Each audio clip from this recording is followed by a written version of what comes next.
P0112 code diagnosis. When your car has any problem, please connect your car to any scanner. Intake air temperature sensor G42, signal to low. How to fix. Possible symptom. Malfunction indicator lights MIL on. Possible causes. Fuse S faulty. Wiring and or connector S from 2. Intake air temperature sensor G42 faulty. Intake air temperature sensor G42 faulty.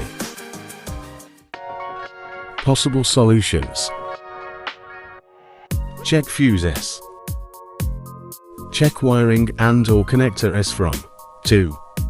Intake air temperature sensor G42. Check. Replace intake air temperature sensor G42. Check measuring value blocks MVB. If this video is useful to you, please give me a like and subscribe to the channel.